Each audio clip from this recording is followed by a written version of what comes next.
Hello, good evening. I've devised a little Christmas story, if you like. No, it's a little story about our friend Kier Starmer, the Prime Minister. I've just made it up. So, once upon a time there was a young man called Kier. Kier liked playing with the other boys. He liked it so much, he used to try and hug and kiss them. The other boys didn't like this so much and told Kier to sod off. Little did Kier know, though, he'd be much happier as an adult because he would still like hugging and kissing boys that age.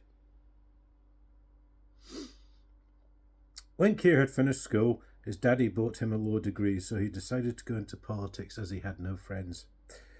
In fact, later on in life, some very naughty boys would try and torch his car and his house, as Kier hadn't paid them for a job they had carried out for him. It reminded Kier of the boys at school. In an act of revenge, Kier decided he was going to screw the whole country. Screw the whole country over. He got Daddy's friends to make sure he became Prime Minister and promised everyone he would make them happy, just as he did with the boys at school. In the meantime, Kier had pretended to marry a woman because everyone said he liked boys too much. Kier had also had children, and he pretended they put Father's Day cards in his briefcase, secretly to surprise him, and quite coincidentally, he found these when he was on a train looking very important, and there just happened to be a camera crew present.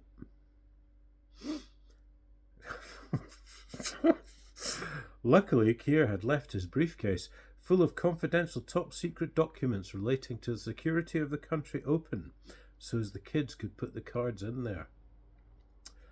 Later, Kier lied about an economic black hole as he fantasized about some of the boys at school, saying it could never be filled. Kier now has a friend called Rachel, who's very good at counting numbers.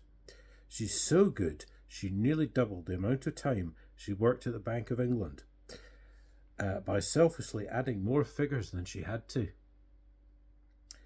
It reminds Kier of the boys at school, who used to pretend centimetres were inches.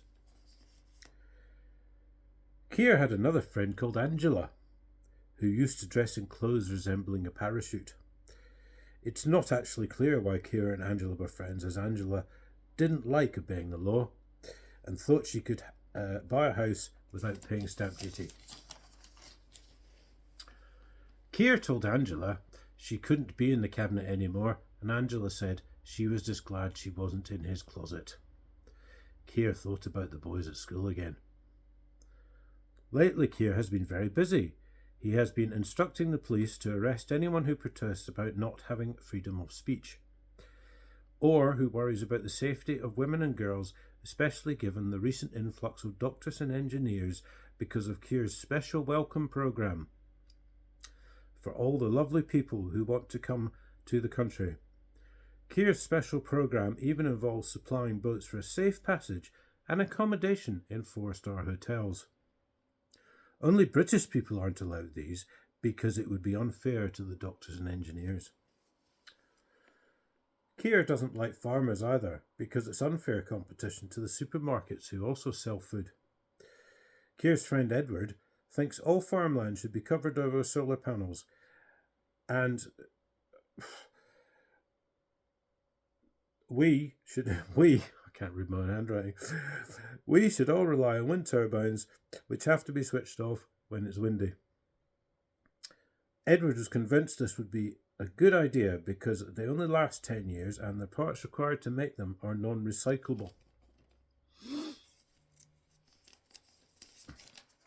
That's why Kier's government is pushing a huge recycling drive and why every household must have at least 4 bins for rubbish.